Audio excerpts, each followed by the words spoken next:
ఈ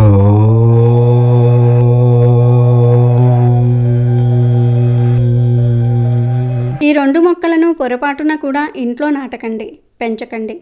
ఇల్లు మొత్తం సర్వనాశనమైపోతుంది. లేనిపోని కష్టాలు వస్తాయి. మన జీవితంలో తెలిసి చేసే తప్పుల కన్నా తెలియక చేసే పొరపాట్లే మనల్ని ఎక్కువ నష్టపరుస్తూ ఉంటాయి. చనిపోవడానికైనా సిద్ధపడండి, కానీ ఈ పొరపాటున కూడా ఈ రెండు మొక్కలను మాత్రం మీ ఇంటి ముందు పెట్టకండి. ఇవి మీ ఇంటిని, మీ వంశాన్ని సర్వనాశనం చేస్తాయని శాస్త్రాలు చెప్తూ ఉన్నాయి. మరి ఇంతకీ ఇంటి దగ్గర ఏ మొక్కలు నాటకూడదు అనే విషయాన్ని ఇప్పుడు మనం ఈ వీడియోలో వివరంగా తెలుసుకుందాం.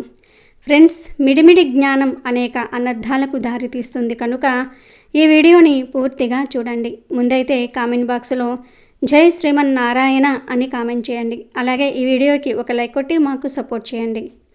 ఒకానొక సమయంలో వైకుంఠంలో లక్ష్మీదేవి శ్రీ మహావిష్ణువుతో కూర్చొని ఉండగా భూలోకంలో బాధపడుతున్న మానవులను చూసి ఆమె మనసు ద్రవించింది. అప్పుడు ఆమె విష్ణువును ఇలా అడిగింది, ప్రభు, దయచేసి నాకు ఈ విషయం చెప్పండి. మానవులు ఏ చెట్లను నాటాలి, ఏ మొక్కలను ఇంటి ముందు పెంచుకుంటే వారి జీవితంలోని దరిద్రం, కష్టాలు దూరమవుతాయి? శత్రువులు, రోగాలు, భూత ప్రేత పిశాచాల వంటి భయాల నుండి వారికి రక్షణ కల్పిస్తుంది? ఎటువంటి చెట్లను అస్సలు నాటకూడదు, ఎటువంటి చెట్ల వలన కష్టాలు వస్తాయి అని అడిగింది. ఆమె ప్రశ్నకు శ్రీ మహావిష్ణువు చిరునవ్వుతో ఇలా అన్నాడు, దేవి, నువ్వు ఈరోజు మానవాళి మేలు కోసం చాలా ముఖ్యమైన ప్రశ్న అడిగావు. ఈ సృష్టిలో చెట్లకు చాలా గొప్ప స్థానం ఉంది. అవి ఎప్పుడూ పూజించదగినవే. కొన్ని ప్రత్యేకమైన చెట్లను సరైన దిశలో, సరైన స్థానంలో నాటడం వల్ల అద్భుతమైన ఫలితాలు వస్తాయి. చెట్లు, మొక్కలు కేవలం ఇంటికి అందాన్ని ఇవ్వటమే కాదు, అవి మన చుట్టూ ఉన్న గాలిని శుభ్రం చేస్తాయి. వాటి నుండి నిరంతరం సానుకూల శక్తి ప్రసరిస్తూ ఉంటుంది. అది మనిషి జీవితంలో పురోగతికి చాలా అవసరం. చెట్లు ప్రతికూల శక్తులను గ్రహించి వాతావరణాన్ని అనుకూలంగా మారుస్తాయి. ఇంటి ముందు సరైన మొక్కలు ఉంటే ఇంట్లో సుఖ సంతోషాలు, ఐశ్వర్యము వెల్లివిరుస్తాయి. అంతేకాదు, ఎన్నో రకాల వాస్తు దోషాలను కూడా ఈ మొక్కలు నాశనం చేస్తాయి. ఇంటి ఆవరణలో ఉండే శుభప్రదమైన చెట్లు దేవతల్లా ఆ ఇంటిని కాపాడతాయి. దేవి, ఇంటి దగ్గర ఏ మొక్కలు పెట్టాలి, ఏవి పెట్టకూడదు అనే విషయం చెప్పే ముందు నీకు ఒక పాత కథ చెప్తాను. ఆ కథ వింటే ఏ మొక్కలు నాటడం వల్ల జీవితం నాశనమవుతుందో, ఏవి నాటితే అదృష్టం పుట్టుకొస్తుందో మీకు స్పష్టంగా అర్థమవుతుంది. ఈ కథని ఎవరైతే శ్రద్ధగా వింటారో వారి వందలాది పాపాలు నశించి దరిద్రం శాశ్వతంగా తొలగిపోతుంది అని అన్నాడు. అప్పుడు లక్ష్మీదేవి, ప్రభు, నేను ఈ కథను తప్పకుండా పూర్తి శ్రద్ధతో వింటాను. దయచేసి ఆ కథను నాకు చెప్పండి అని కోరింది. శ్రీ మహావిష్ణువు ఇలా కథ చెప్పటం ప్రారంభించారు. ఓ దేవి, పూర్వకాలంలో మధ్య ప్రాంతంలో ఒక అందమైన నగరం ఉండేది. ఆ నగరంలో గోపాలుడు అనే ఒక వ్యాపారి తన భార్య సుమిత్రతో కలిసి నివసించేవాడు. గోపాలుడు గొప్ప శివభక్తుడు. ప్రతిరోజు శివుణ్ణి ఎంతో భక్తి శ్రద్ధలతో పూజించేవాడు.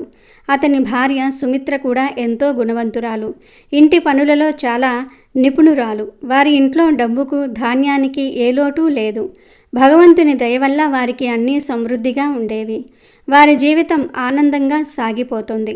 ఇలా చాలా రోజులు గడిచాక గోపాలుడి భార్య సుమిత్రకు మొక్కల పెంపకం మీద ఆసక్తి కలిగింది. తన ఇంటి ఆవరణను పచ్చగా మార్చాలని కొన్ని చెట్లను నాటింది. రోజు వాటికి నీళ్లు పోసి ప్రేమగా సేవ చేసేది. కానీ పాపం సుమిత్రకు చెట్ల గురించి సరైన జ్ఞానం లేదు. ఆమెకు ఏ మొక్కలు చూడడానికి అందంగా అనిపించాయో వాటినే తెచ్చి నాటింది. తెలియక ఆమె తన ఇంటి ఆవరణలో అత్యంత అశుభకరమైన మొక్కలను నాటింది. ఆ మొక్కలు పెరగటం మొదలైనప్పటి నుండి ఆ ఇంట్లో కష్టాలు మొదలయ్యాయి. గోపాలుడికి వ్యాపారంలో అకస్మాత్తుగా నష్టాలు రావటం ప్రారంభించాయి. ఇంట్లో ప్రశాంతత కరువైంది. భార్యాభర్తల మధ్య ప్రతి చిన్న విషయానికి గొడవలు జరిగేవి. వారి మధ్య ప్రేమ తగ్గి అనుమానాలు, వాదనలు పెరిగాయి. వారి జీవితంలోనికి ఊహించని కష్టాలు ఒకదాని తర్వాత ఒకటి రావటం మొదలయ్యింది. నెమ్మదిగా గోపాలుడి వ్యాపారం మొత్తం నాశనమయ్యింది. అతను సంపాదించిన ధనమంతా కరిగిపోయింది. చివరికి గోపాలుడికి కనీసం తినడానికి తిండి కొనుక్కోవడానికి కూడా డబ్బు లేని పరిస్థితి ఏర్పడింది. వారు పస్తులుండటం ప్రారంభించారు. ఆకలి, దరిద్రం కారణంగా సుమిత్రలో కూడా చిరాకు పెరిగి తన భర్తను ఏదైనా పని చేయమని నిందించేది. పాపం గోపాలుడు పని కోసం గ్రామంలో ప్రతి ఇంటి తలుపు తట్టాడు. కానీ అతనికి ఎక్కడా పని దొరకలేదు. అతను నిరాశతో ఇంటికి తిరిగి వచ్చి తన భార్యతో, ప్రియా, నాకు ఎవ్వరూ పని ఇవ్వటం లేదు. ఇప్పుడు నేను ఎక్కడ పని వెతకాలి అని కన్నీరు పెట్టుకున్నాడు. వారిద్దరూ పూర్తిగా నిరాశలో మునిగిపోయారు. కొత్తగా వ్యాపారం మొదలు పెట్టడానికి వారి దగ్గర ఒక్క పైసా కూడా లేదు.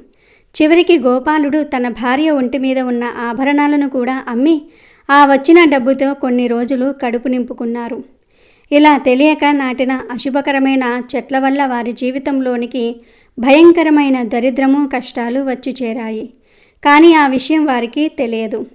కైలాసంలో ఉన్న పరమేశ్వరుడు, పార్వతీదేవి తమ భక్తుడైన గోపాలుడి ఈ దయనీయ స్థితిని చూస్తున్నారు. అప్పుడు పార్వతీదేవి శివుణ్ణి, ప్రభు, మీరు మీ భక్తుడికి సహాయం చెయ్యరా? గోపాలుడు మీకు ఎంత గొప్ప భక్తుడో మీకు తెలుసు కదా. ప్రతిరోజు మిమ్మల్ని పూజిస్తాడు. మరి అతనిని ఎందుకు ఇలా పరీక్షిస్తున్నారు అని అడిగింది. అప్పుడు శివుడు, దేవి, నేను ఖచ్చితంగా గోపాలుడికి సహాయం చేస్తాను. కానీ ముందు అతని గుణాన్ని పరీక్షించాలి. అందుకే నేను స్వయంగా అతని ఇంటికి వెళ్ళి అతడిని పరీక్షిస్తాను అని చెప్పి ఒక సాధువు రూపంలో మారి భూమి మీదకు వచ్చారు. సాధువు రూపంలో ఉన్న శివయ్య గోపాలుడి ఇంటి ముందుకు వెళ్ళి భిక్ష కోసం పిలిచారు. ఇంటి ముందుకు వచ్చిన తేజోవంతుడైన సాధువును చూసి గోపాలుడు నమస్కరించి, సాధు మహారాజ్, రండి, ఈ యజమాని ఇంటికి మీకు స్వాగతం. నేను మీకు ఎలా సహాయం చేయగలను అని వినయంగా అడిగాడు. అప్పుడు సాధువు రూపంలో ఉన్న పరమేశ్వరుడు, నాయన, నేను తీర్థయాత్రలో ఉన్నాను. విశ్రాంతి తీసుకోవడానికి ఏదైనా చోటు కోసం వెతుకుతున్నాను. నీకు ఇబ్బంది లేకపోతే ఈ రాత్రికి మీ ఇంట్లో నాకు ఆశ్రయం ఇవ్వగలవా? నేను చాలా రోజులుగా ఆకలితో ఉన్నాను. కొంచెం భోజనం పెడితే నీకు పుణ్యం ఉంటుంది అన్నారు. సాధువు మాటలు విన్న గోపాలుడు, మహాత్మా, మీరు ఖచ్చితంగా పుణ్యాత్ముల్లా కనిపిస్తున్నారు. మీ ముఖంలో ఎంతో తేజస్సు ఉంది. మీకు సేవ చేసే అవకాశం రావటం నా అదృష్టం. దయచేసి లోపలికి రండి అని ఆహ్వానించాడు. గోపాలుడు ఆ సాధువుకు గొప్ప సేవ చేశాడు. కానీ అతని ఇంట్లో వండడానికి ఒక్క అన్నం గింజ కూడా లేదు. అప్పుడు అతను తన భార్యతో, ప్రియా, ఇంటికి వచ్చిన సాధువు మహాపురుషుడిలా ఉన్నారు. మనం ఎలాగైనా ఆయన ఆకలి తీర్చాలి. నేను గ్రామంలోనికి వెళ్ళి ఎవరినైనా అడిగి కొంచెం డబ్బు తీసుకువస్తాను అని చెప్పి గ్రామంలోని ఒక సేటు ఇంటికి వెళ్ళాడు. ఆ సేటును కొంచెం డబ్బు అప్పుగా ఇవ్వమని వేడుకున్నాడు. కానీ ఆ సేటు, నీ దగ్గర ఒక్క పైసా కూడా లేదు, నా డబ్బు ఎలా తిరిగి ఇస్తావు అని నిరాకరించాడు. అప్పుడు గోపాలుడు, సేటుగారు, దయచేసి కొంచెం డబ్బు ఇవ్వండి. నేను త్వరలోనే తిరిగి ఇస్తాను. ఒకవేళ నేను డబ్బు తిరిగి ఇవ్వకపోతే మీరు నా ఇంటిని తీసుకోండి అని మాట ఇచ్చాడు. గోపాలుడి నిజాయితీకి జాలిపడి ఆ సేటు డబ్బు ఇచ్చి, వ్యాపారి, నువ్వు చెప్పినట్టు డబ్బు తిరిగి ఇవ్వకపోతే నీ ఇంటిని నాకే ఇవ్వాలి అని చెప్పాడు. గోపాలుడు ఆ డబ్బు తీసుకుని పాలు, బియ్యము, కూరగాయలు కొనుక్కొని ఇంటికి వచ్చాడు. అతని భార్య సుమిత్ర వెంటనే వంట చేసి సాధువుకు భక్తితో వడ్డించింది. గోపాలుడి భక్తిని, అతిథి మర్యాదను చూసి ఆ సాధువు చాలా సంతోషించారు. భోజనం అయ్యాక ఆయన గోపాలుడితో, వ్యాపారి, నీ భక్తికి, గౌరవానికి నేను చాలా సంతోషించాను. నీకు ఏమైనా కోరిక ఉంటే కోరుకో, నేను ఖచ్చితంగా నెరవేరుస్తాను అన్నారు. అప్పుడు గోపాలుడు చేతులు జోడించి, మహాత్మా, మీ ఆశీర్వాదమే మాకు చాలు. కానీ నేను మీ నుండి ఒక విషయం తెలుసుకోవాలనుకుంటున్నాను. నేను ఏ పాపం చేయటం వల్ల నాకు ఈ దరిద్రం పట్టుకుంది? మేము ఎంతో భక్తితో పరమేశ్వరుణ్ణి పూజించాము. అయినా మా జీవితంలోనికి ఎందుకింత దరిద్రం వచ్చింది? దీనికి గల కారణం ఏమిటి? ఈ దరిద్రాన్ని తొలగించుకోవడానికి నేను ఏమి చేయాలి అని అడిగాడు. అప్పుడు ఆ సాధువు నవ్వి, నాయనా, నేను నీ ఇంటి ఆవరణలోనికి అడుగుపెట్టినప్పుడే నీ కష్టాలకు కారణం ఏమిటో నాకు అర్థమైంది. జీవితంలోనికి ఈ భయంకరమైన దరిద్రం రావడానికి కారణం నీ ఇంటి ముందున్న ఆ చెట్లే. నీ భార్య తెలియక నాటిన ఆ చెట్లు అత్యంత అశుభకరమైనవి. వాటి వల్లే నీకు ఈ దుస్థితి వచ్చింది. వెంటనే ఆ చెట్లను తొలగించి వాటి స్థానంలో శుభకరమైన మొక్కలను నాటు అని చెప్పారు. అప్పుడు గోపాలుడు ఆశ్చర్యపోయి, మహాత్మా, దయచేసి నాకు చెప్పండి, ఇంట్లో ఏ చెట్లు నాటితే సుఖ సంపదలు వస్తాయి, ఏ చెట్లు నాటకూడదు, వివరంగా చెప్పండి. మీకు జీవితాంతం రుణపడి ఉంటాను అని వేడుకున్నాడు. అప్పుడు ఆ సాధువు ఇలా చెప్పటం ప్రారంభించారు.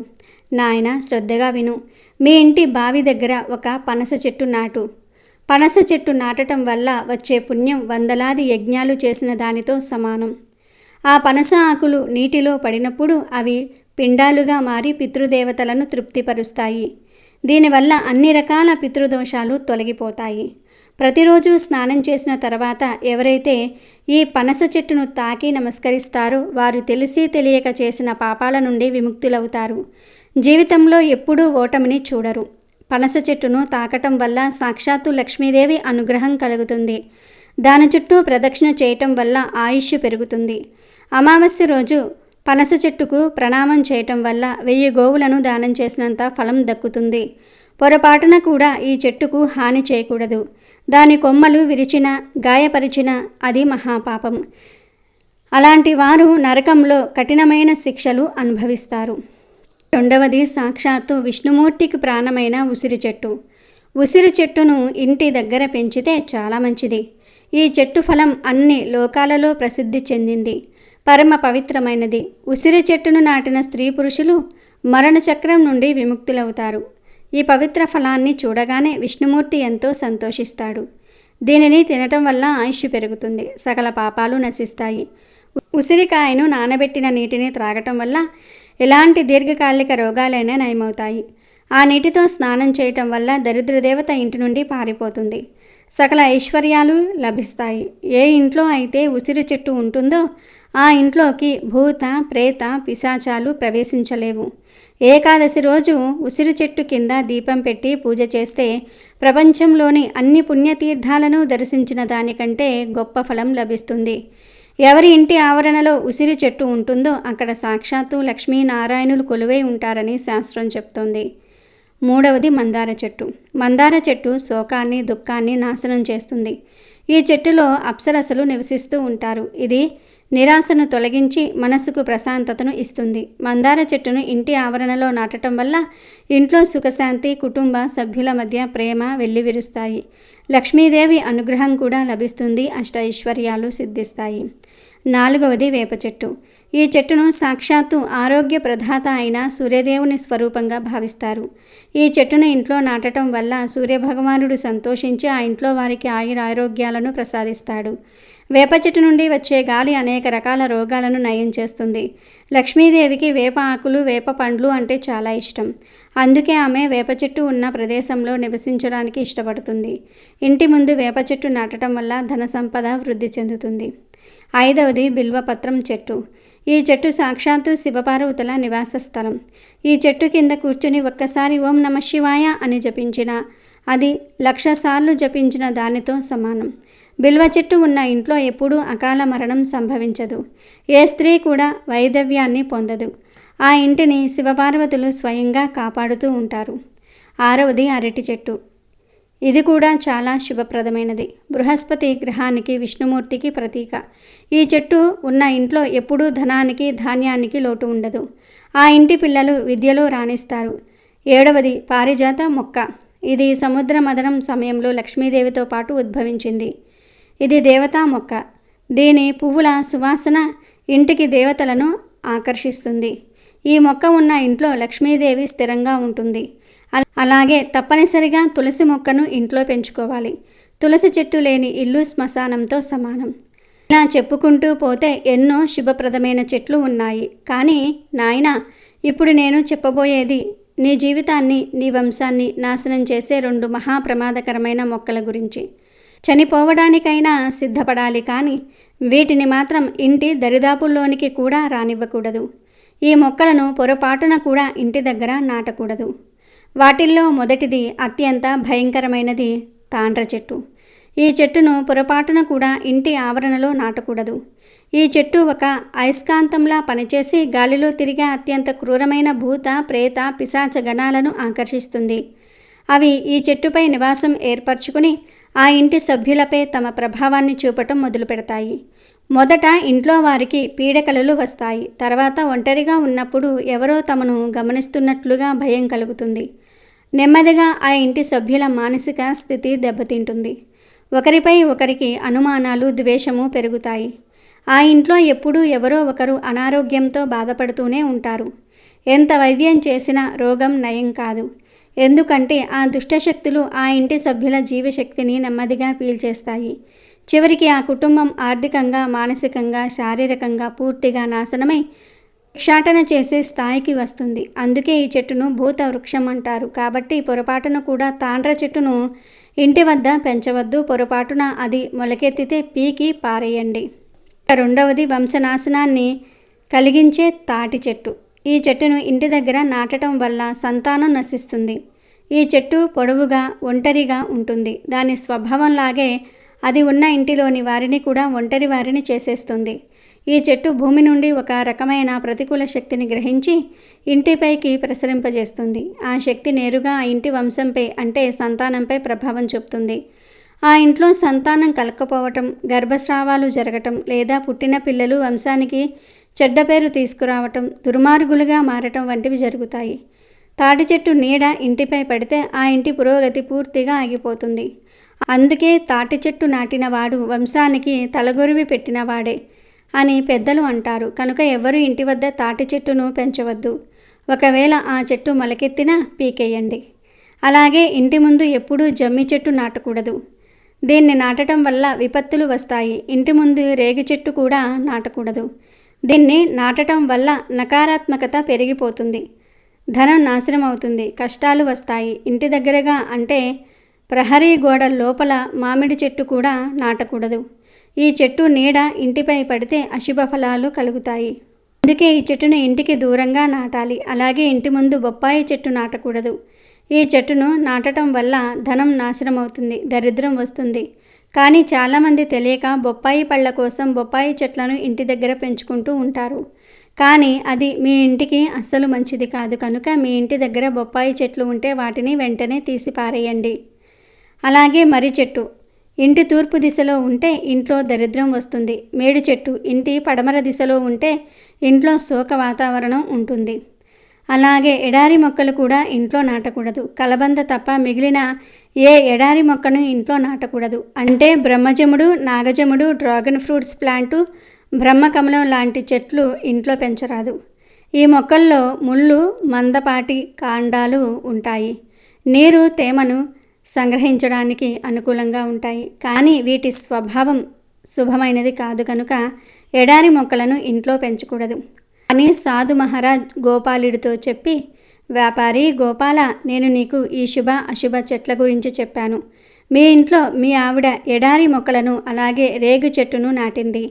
అందుకే మీకు దరిద్రం పట్టింది. నువ్వు ఆ చెట్లను పీకేసి శుభప్రదమైన చెట్లను నాటి దేవుని దయ పొందు అని పలికాడు.